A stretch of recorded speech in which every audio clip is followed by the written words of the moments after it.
Sa Pilipinas, maraming radyo pero iisang network lamang ang may pinakamaraming numero 1. DYHP Cebu, number 1. DYRI Iloilo, number 1. DXDC Davao, number 1. DXRZ Zamboanga, number 1. DXCC Cagayan de Oro, number 1. DYHB Bacolod, number 1. Sa kasaysayan ng radyo sa ating bayan, sa iisang tahanan lamang nagmumula ang mga number 1. RMN, pinakamaraming nakikinig. RMN, pinakamaraming natutulungan. RMN, pinakamaraming advertisers. RMN, pinakamaraming number 1. Jensa, Iligan, Pagadian, Dipolo, Cotabato, pinakamaraming himpilan. Naga, Baguio, Dagupan, Viga, Lucena, Kawayan, Legazpi, Masbate, Ormoc, Tugigaraw, Cotabato, Coronadal, Surigao, Dipolo, Malaybalay, Ozamis, Sorsogon, Butuan, Calibo, Rojas at Metro Manila. In history, it is written, number 1 is Tatak RMN. Kangit-ngit o mga suliran sa kalibutan, suliran sa mga kabataan, nagkadaiyang korupsyon sa katilingban, o bisan sa atong simbahan, adiksyon o suliran sa droga, panagbahin-bahin sa katawhan, sa relihiyon o tinuhuan, o guban pang mga suliran, unsay mga hinungdan na ining tanan. Tungod ni ini nahimugso na tao kining tulumanon. Lamdag sa kahitasan. Tulumanon nga muayag, mubatbat o mutubag na ining tanan. Uba ni ining inyong sulugoon, Silbert Dundoyano alias Veritas. Lamdag sa kahitasan. Lamdag sa kahitasan. Ang maong tulumanon, inyong madungog matag adlaw. Lunes hangtod Sabado sa may alas 6:30 ngadto sa alas 7 sa gabi. Ug sa adlawng Domingo alas 2:30 ngadto alas 3 sa hapon.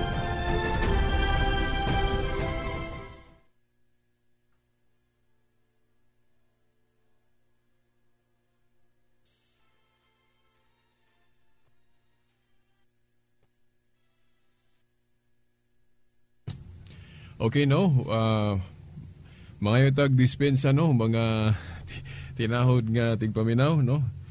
Na medyo ang atong ekipo diri sa istasyon, medyo amot nga no ning doon na may kuan, kabilinggan mo nang nawala ta sa naandan. Mga tinahod nga tigpaminaw, kuan yun ninyo, ako ning i-share na lang po ninyo paambit ni nga senaryo, mga katulon na ni ka basis nga ang atong tulo mo nun naka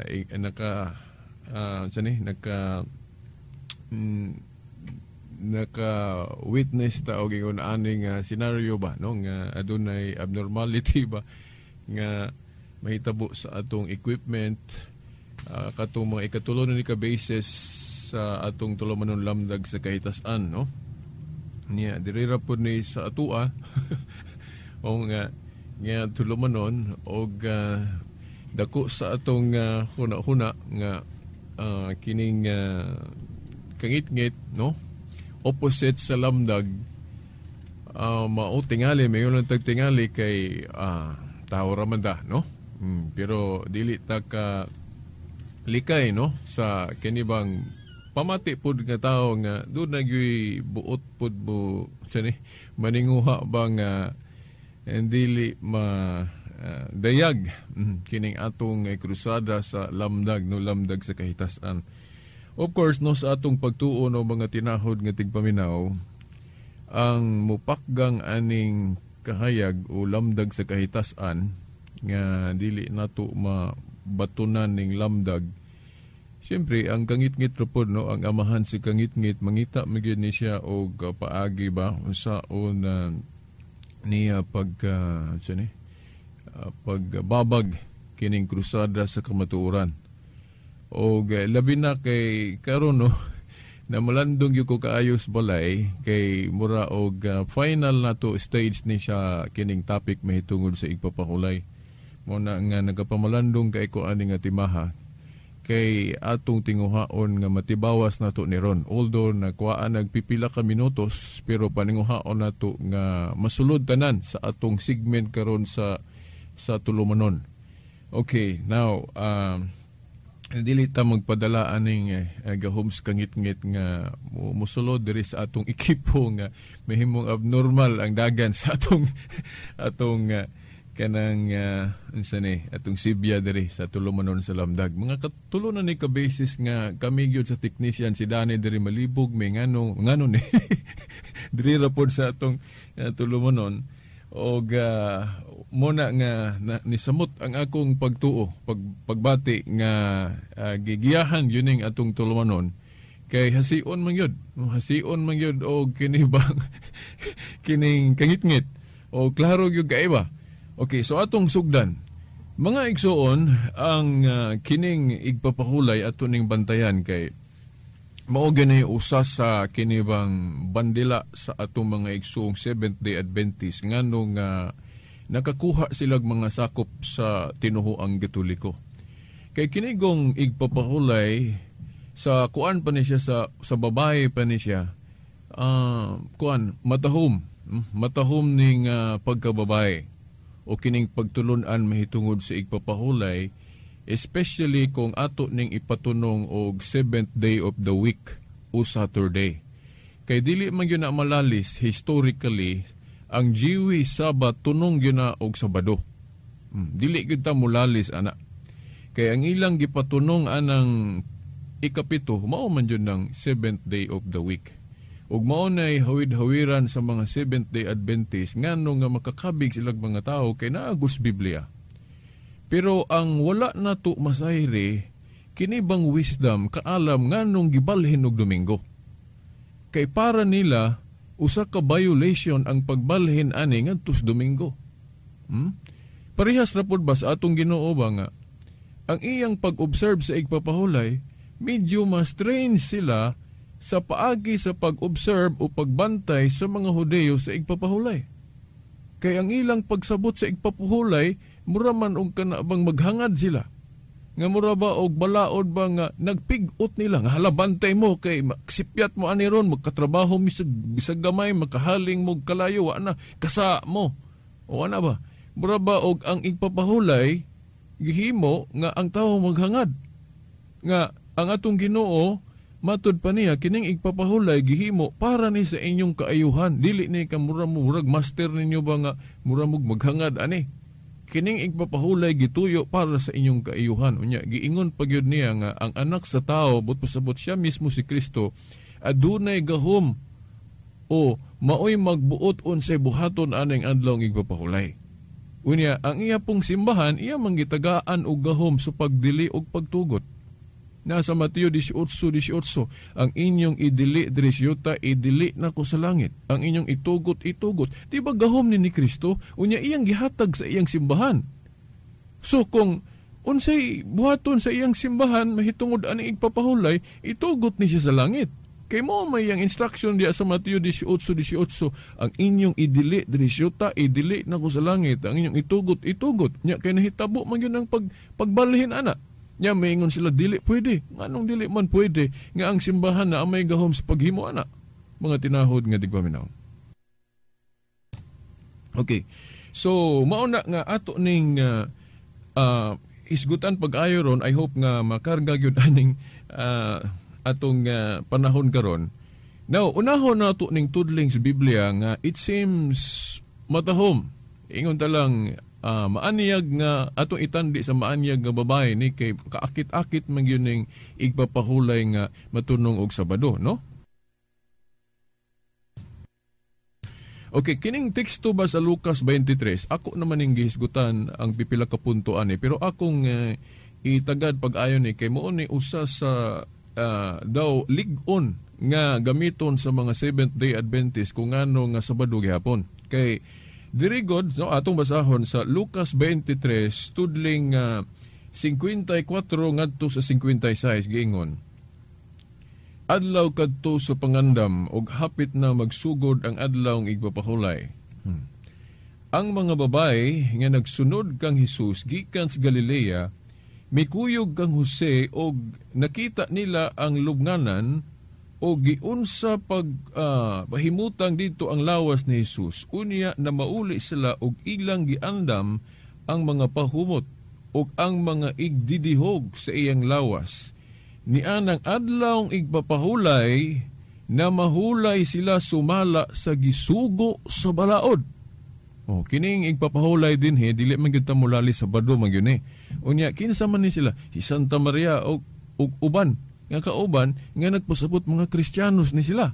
Kaya lang may yung tag si Maria dili Kristiyanos. So di mo no Kristiyanos na unya na mahulay sa adlawng Sabado, sabot pasabot gipadayon gyud na sa mga Kristiyanos nang igpapahulay nga Sabado.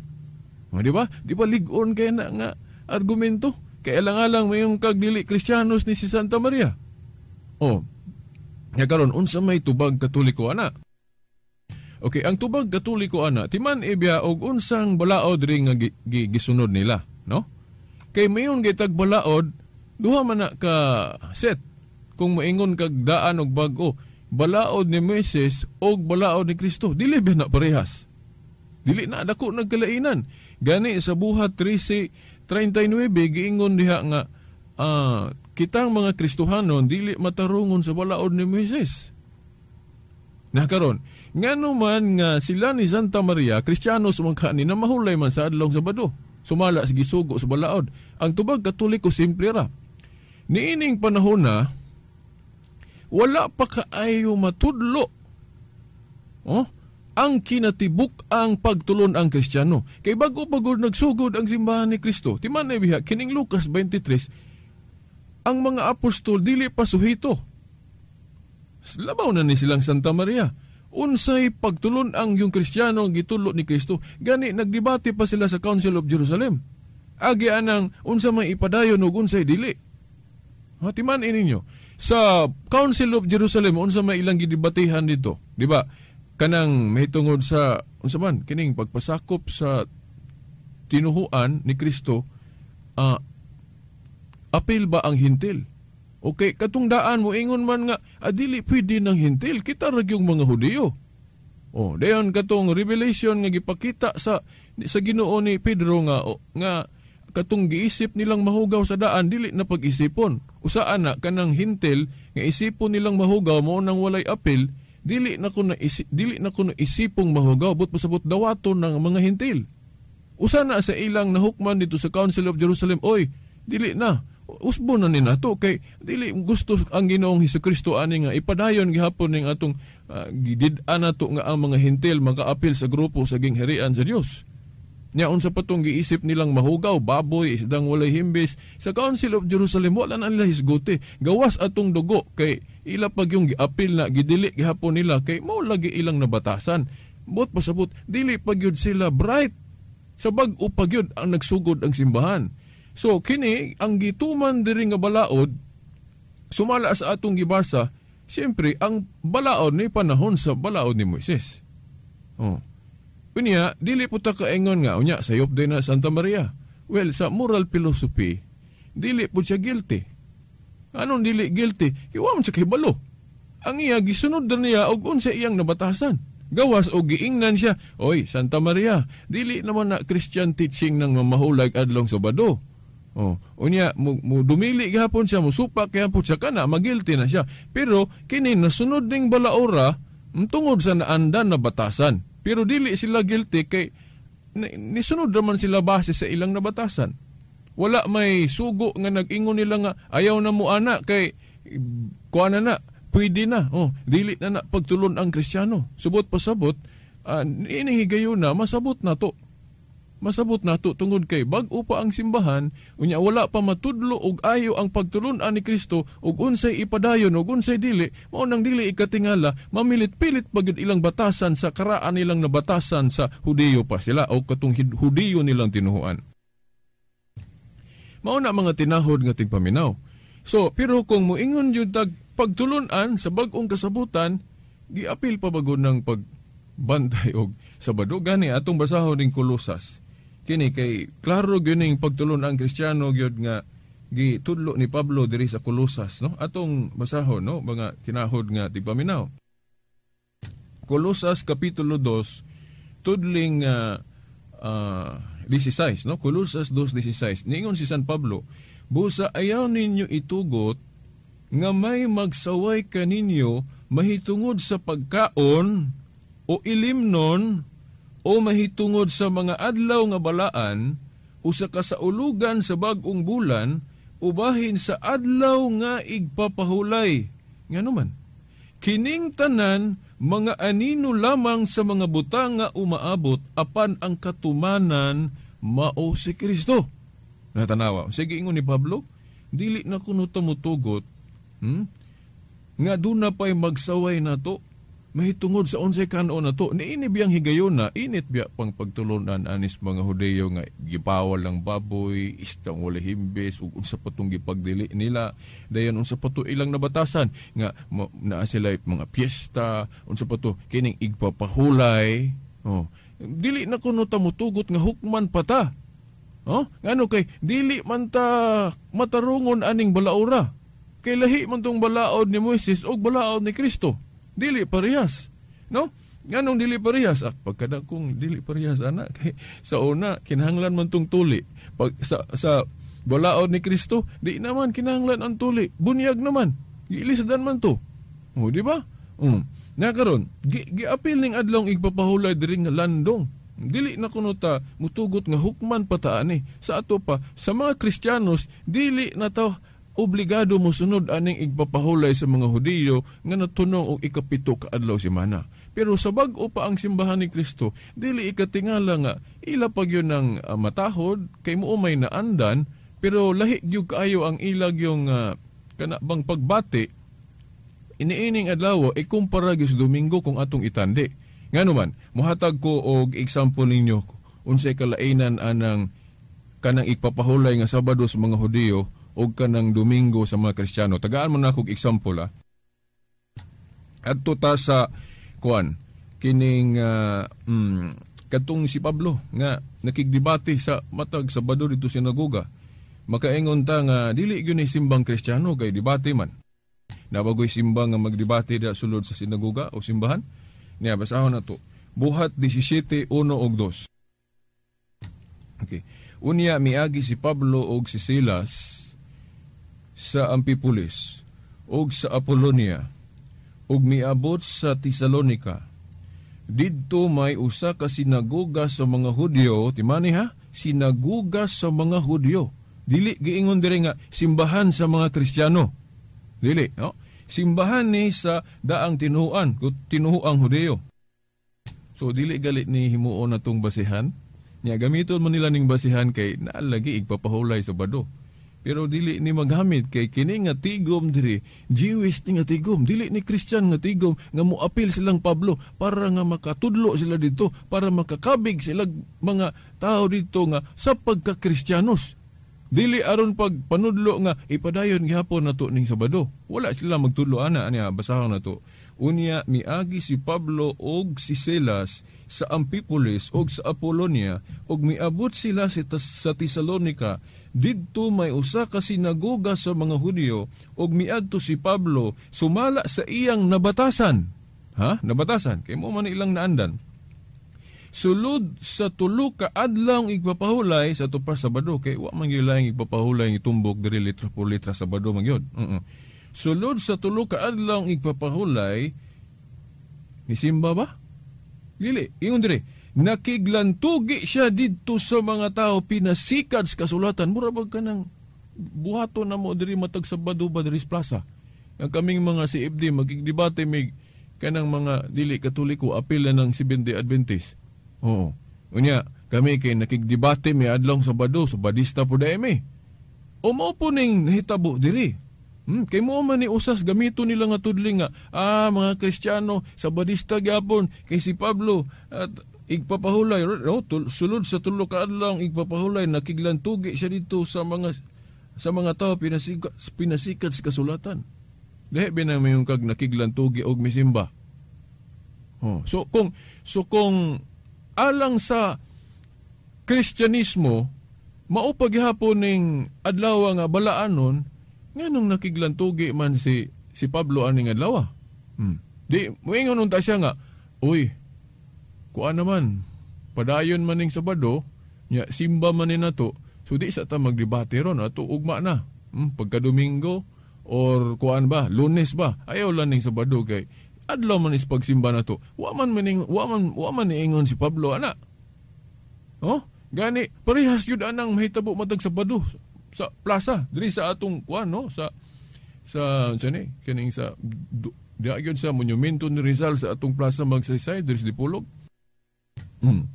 So mauna nga dili ni gamitong ebidensya kay unang-una dili ni tigom, dili ni simbang Kristiyano ni kining gisudlan ni Pablo. Kay ang simbang Kristiyano, no, niining panahon na kasagaran jud balay-balay ra gyud. Ngano man kay wa pa sila kaugalingong simbahan. Sinaguga guni sa mga Hudyo. Nya timan biya lahi biya ng Jewish religion o Christian religion, dili biya na parehas ng grupo. Wag sige biya na sila ergo, sige biya na sila debate. Kay kining Hudyo nga dili mo dawat ni Kristo, ipadayon pa man kuno tong daang kasabutan. Padayon pa man kuno to. Dili na lagi kay naanay kang Kristo. Ngo nga kadtong unsay katumanan atong sa daan, kinahanglan mo na itumano na to.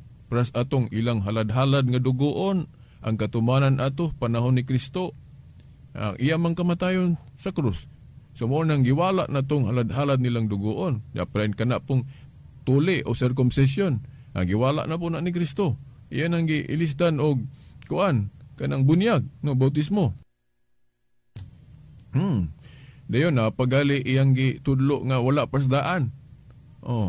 Kaya kana dahing santos nga misa. Wala man sa daan. Santos nga misa. Lahi man to ila sa daan. Kanang the breaking of the bread. Unya, napagilain, pagyod, tudling ana nga, Sabado gihapon, debate gihapon, dire buhat 18:4, giingon, matag adlaw igpapahulay sa ato pa Sabado, nakiglan tugi siya, si Pablo, sulod sa sinagoga aron pagkabig sa mga Hudiyo o mga Grego. Wala gyud giingon diri aron pagsimba sa simbahan. Sige ingon diri, matag adlaw igpapahulay sa ato pa Sabado, nakiglan tugi siya sulod sa sinagoga aron pagkabig sa mga Hudiyo o mga Grego.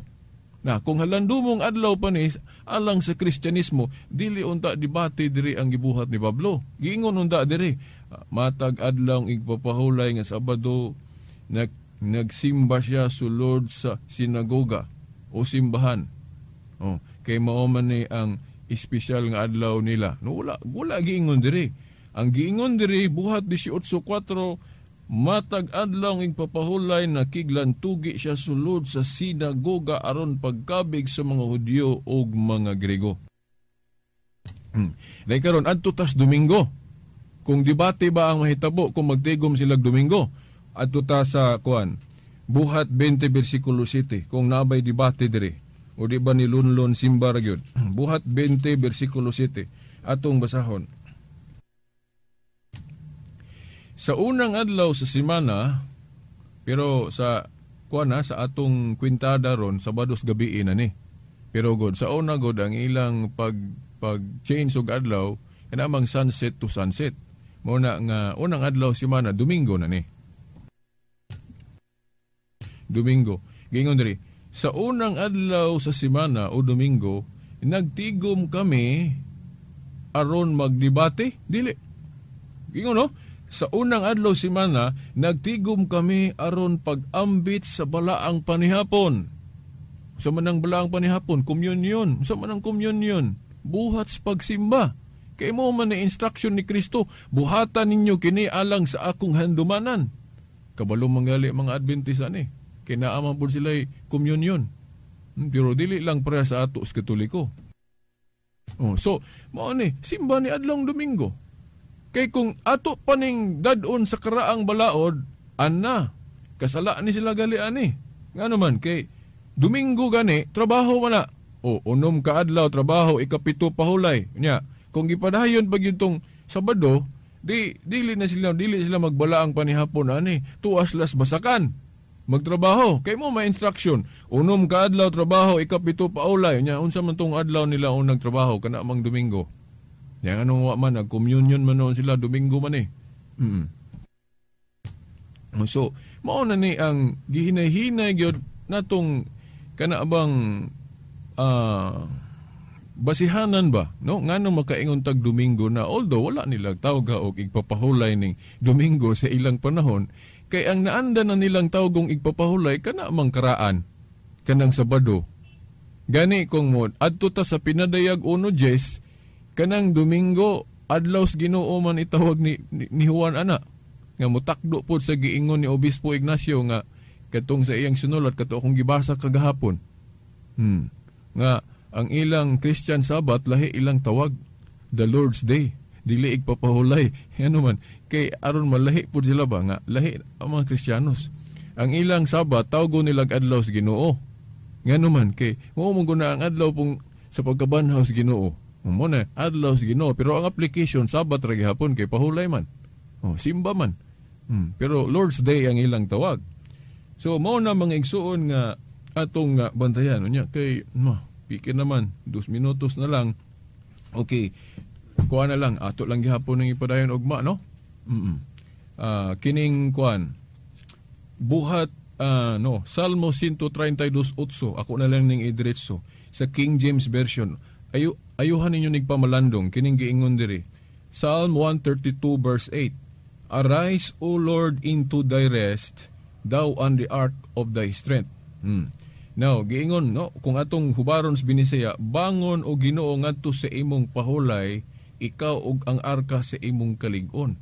A prophecy ni, kining sa Psalm 132:8, no, nga, reperido ni sa pagkabanhaw sa atong Ginoo. Giingon diri, bangon o Ginoo ngadto sa imong pahulay. Nakatong pag-resurrect ni Jesus Christ, unsa man tong adlaw, Sabado bagudo?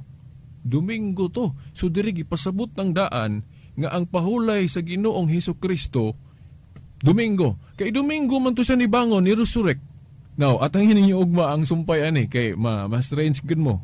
Wa mo kay balo sa dugang explanation ng Katoliko nganong Domingo na gyud nganong nabalhi na. So wala man tay igong panahon kanang atangin ninyo ugma kay ato gihapon ipadayon no. Imbis ako ning humanon unta aron pero ato sang i-part 4. Kay wa pa na ko mabasa ang ubang mga punto. Dayon mga tag-dispensa nga medyo irregular ang atong pag-program ron kay nawala no ang atong background tungod kay dunay diferensya no nga nisu diri sa atong equipment sa istasyon. So anon pa ni i-fix pa ni. So hangtod ugma pohon kini ang inyong alagad sa mong tulumanon lamdag sa kahitasan Silbert Dondoyano Sr. alias Veritas. Kauban sa atong mga igsuon sa technical side Danilo Luod og Espiritu Ilumban naapod si Jay Sahul ug sa tanan nga niya dinhin no mga kasama sa Arimen Dipolog. Okay, sa ngalan sa Amahan, sa Anak, sa Espiritu Santo. Amen.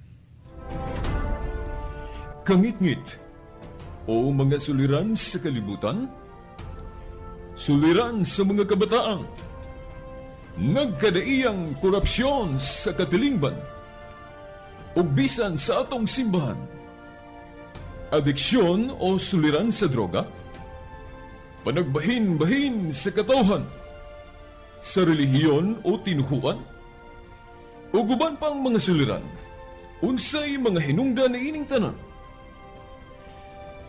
Tungod ni ini nahimugso na tao kining tulumanon, lamdag sa kahitasan, tulumanon nga muayag, mubatbat ug mutubag na ining tanan.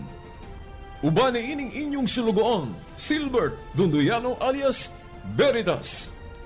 Lamdag sa kahitasan! Lamdag sa kahitasan! Ang maong tulumanon, inyong madungog matag adlaw. Lunes hangtod Sabado, sa may alas 6:30, ngadto sa alas 7 sa gabi. Ug sa adlawng Domingo, alas 2:30 ngadto alas 3 sa hapon.